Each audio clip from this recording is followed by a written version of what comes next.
Dober dan, gospa Širca. Ne bova sinhronizirala tale naš prispevek o sinhronizaciji in sicer ne bova govorila potem v angleškem jeziku ali v madžarščini. Kaj je pri tem predlogu glede sinhronizacije slovenskih filmov najbolj sporno oziroma kaj je najbolj bizarno? Ta predlog je seveda bizaren zaradi tega, ker mislim, da ne ubije samo narodov jezik, katerikoli, ne samo slovenščine, ampak ubija tudi filmski jezik. In vemo, da tiste države, ki to imajo, poskušajo to odpravljati zaradi tega, ker vidijo, da originalne izvedbe projekcij filmov imajo boljši obisk in seveda tudi večjo korist, če ne drugega tudi učenje jezika, da ne govorimo tamo, da je to poseg v sam jezik. Ampak ne gre samo za to bizarnost, ki jo prinaša ta resolucija. Vtkano je noter kar precej takih gospodinskih ukrepov, ki so zame problematični. Recimo tam je en ukrep o tem, kako bi bilo potrebno na radijskih oddajah, informativnih oddajah skrajšati tisti čas, ko spustiš v eter izjavo tujca. Naprimer, govori Wim Wenders, pa potem je par sekund tišine in ga nasinhronizira slovenski seveda prevod, kar je logično. Ampak tam je ukrep, ta čas je predolg. Ta čas je predolg, dajmo ga povoziti že prej. Seveda to povoziš ne samo jezik, toplino besede, ostrino besede in še kaj drugega. Potem, da ne govorimo o tom, da resolucija sploh ne govori o tem, kako uporabljati v slovenskem jeziku oba spola. Še več, sploh ga ne uporablja. In napotuje k neki raziskavi, ki da misliti, da je preveč ekstenzivnosti pri seksistični uporabi jezika, se pravi obeh spolov. To mene boli. Da ne govorim o takih detaljih, kot so, da je potrebno razvijati kulturo SMS-ov. Mislim, nimam odgovora, mogoče ga imate vi, kaj to pomeni razvijanje in odkrivanje kulture SMS-ov. Kupico je takih, gospodinskih ukrepov, ki so na nek način zelo preveč čistunski, preveč dosledni do tega, da navaja k temu, kako recimo potrebno zbirati spletne naslove inštitucij, ki se ukvarjajo z jezikom, kar je totalno samoumevno.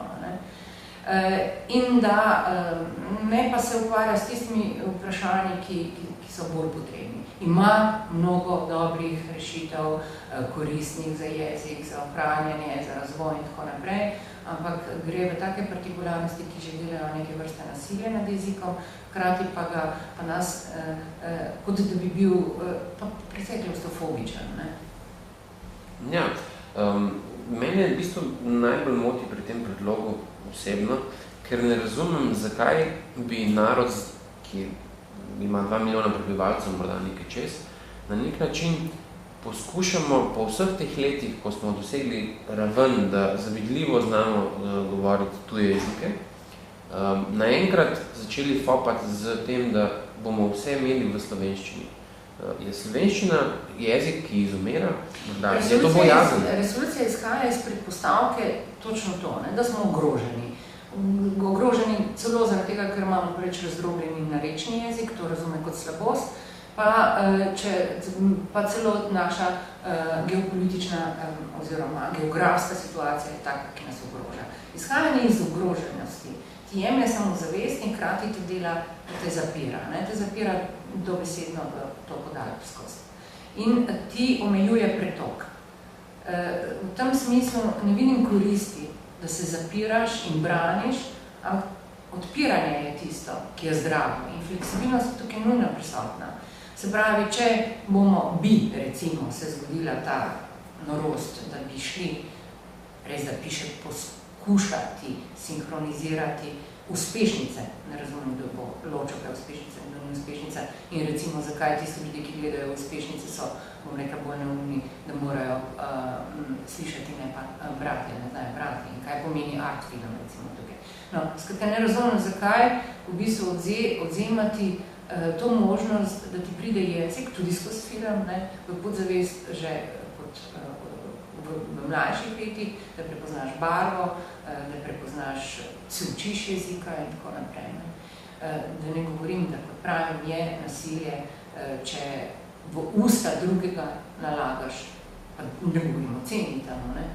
Bizarnost je recimo, da razpon med teorijo in prakso, ne, se kaže že v tem, da to nalaga, to sinhronizacijo nalaga javnim knjižnicam. Kaj bo javne knjižnice skrbile za to, mislim. In še to VHS kaseta, ki vemo, da tako in tako jih noben več gleda, ne pa DVD-jem, ki recimo, če že, ne, je, lahko puščaš možnosti znotraj tega, da izbiraš tako in drugo obliko, še posebej recimo za tiste, ki imajo težave, ki so deprimirani.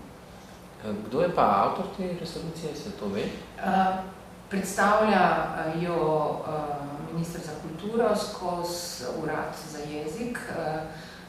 Tukaj je bil angažiran gospod Dular, nekdanji minister za kulturo, in je svojim oddelkom, ki je obogaten z nekaj kazenskimi premestitvami, pripravil ta osnutek, ki pravi, da je šel skozi široko javno obravnavo. Očitno ni bil prisluhnjen ves ta spekter, niso prisluhnili samo spektru ljudi, ki so tukaj dali kar kupico nekaj pametnih pripomb. Saj ne rečem, da resolucija nima nekih dobrih rešitev, ne. Kateri so pa dobre, no? Dobri so tisti splošni deli, ki govorijo o statusu jezika kot tistemu, ki ga narod potrebuje ne samo kot uradnega jezika, kot sporazumevnega, ampak tisti, ki opredeljuje narod skozi svoje tudi definiranje identitete in posledično naloge, obveznosti in tako naprej. Še nekaj me zanima, ravno v zvezi s slovenščino. Ali bi po vašem mnenju slovenski predstavniki na EMI bi morali peti v slovenščini, ne glede na to, da lahko pojejo ali v svojem jeziku, ali v tujem nekem priznanem? Tukaj nimam kakšnega posebnega odnosa. Na začetku se spomnim pred leti, ko se je ta EMA nekako začela dogajati, na začetku, se mi je zdelo logično, da tukaj slovenščina prisotna, ker prav ta razlikovanje dela, da je prednost lahko, ne. Sedaj, glede na to, da so te možnosti odprte, meni se zdi zanimivo, da imaš obe varianti, ne. Da imaš možnost ene in druge interpretacije, seveda izhajanje oziroma prevajanje v tuji jezik se mi zdi na nek način vendarle podrejanju neke obči všečnosti, ne, kateri so podlegle več ali manj vse države, češ tukaj potem več možnosti za uspeh. Mislim, tako, ne,